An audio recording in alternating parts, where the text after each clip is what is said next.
اردن میں گزشتہ دنوں ایک عجیب واقعہ رونما ہوا، نہایت ہی عجیب۔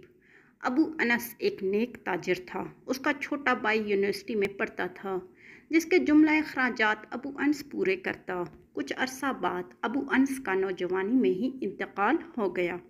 لواحقین میں نوجوان، بیوہ اور ایک بیٹا انس رہ گیا۔ کچھ دن بعد ابو انس کا چھوٹا بھائی بھی اس کے گھر منتقل ہوا اور یہ آسرا دیا کہ مرحوم بھائی کی تجارت سنبھالنے کے ساتھ یتیم اور بیوہ کی کفالت بھی میں کروں گا۔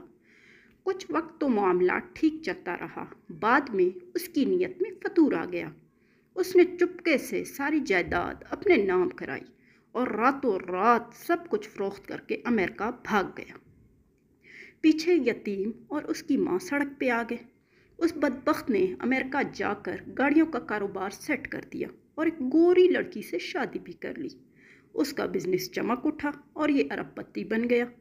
15 برس بعد اسے خیال آیا کہ اب وطن واپس جانا چاہیے۔ یہ سوچ کر وہ اردن آ گیا اور پھر یہیں بزنس کرنے کا ارادہ بنا۔ اس نے الدینہ کے علاقے ایک بڑی جگہ خریدی اور اس پہ شاندار بلڈنگ بھی تعمیر کر دی۔ پھر یہاں بھی گاڑیوں کا بزنس شروع کر دیا۔ کچھ عرصے کے بعد اردن بھر میں اس کا ڈنکا بجنے لگا۔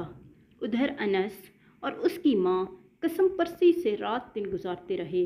ایک خیراتی ادارے کے تعاون سے انس نے تعلیم حاصل کی۔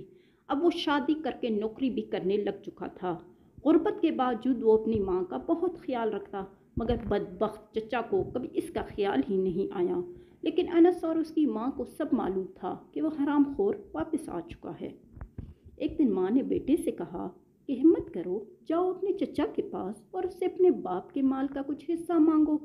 ماں کے کہنے پہ انس چچا کے شو روم پہنچ گیا، مگر چچا نے کھٹور دلی کا مظاہرہ کر کے اسے بھگا دیا اور کہا کہ آئندہ ادھر کا رخ بھی کیا تو گرفتار کرا دوں گا۔ وہ بوجھل قدموں کے ساتھ ماں کے واپس آیا اور سارا ماجرا سنایا۔ بیوہ سوائے بد دعا کے کیا کر سکتی تھی؟ ادھر حرام خور بزنس مین نے اب اردن میں رہنے کا فیصلہ کیا تھا۔ وہ ایک جنت نما محل تعمیر کر چکا تھا اور اب اس نے بیوی بچوں کو اپنے پاس اردن بلا لیا۔ ادھر وہ لوگ امریکہ سے روانہ ہوئے اور ادھر یہ بدبخت انہیں لینے کے لیے اپنی نئی ماڈل کی پرتعیش گاڑی لے کر ایئرپورٹ روانہ ہوا۔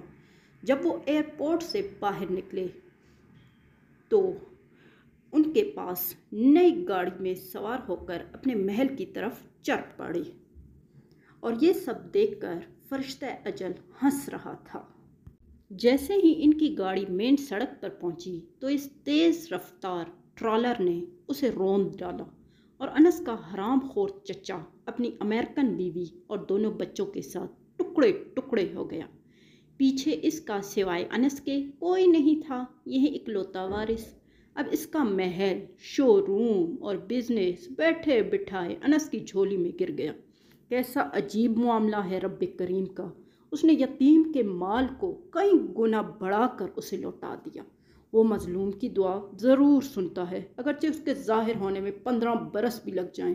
دوسرا ہے کہ وہ ظالم کو ڈھیل ضرور دیتا ہے، لیکن جب پکڑتا ہے تو سامان عبرت بنا کر چھوڑتا ہے۔ تیسرا ہے کہ حرام کا انجام کبھی اچھا نہیں ہوتا۔ اس لیے میرے نبی کریم صلی اللہ علیہ وآلہ وسلم نے فرمایا کہ مال حرام سے پلنے والے جسم کا زیادہ حقدار دوزخ ہے۔ اللہ پاک ہم سب کو حرام سے بچائے اور حلال ہی پر اکتفا کی توفیق عطا فرمائے۔ آمین ثم آمین۔ عربی سے ماخوذ، مطلب کہ یہ کہانی عربی زبان سے لی گئی ہے جس کا ترجمہ اردو زبان میں کیا گیا ہے۔ اسی طرح کے مزید سچے اور عبرت آموز کہانیوں اور واقعات کے لیے ہمارے چینل کو سبسکرائب کریں، لائک کریں۔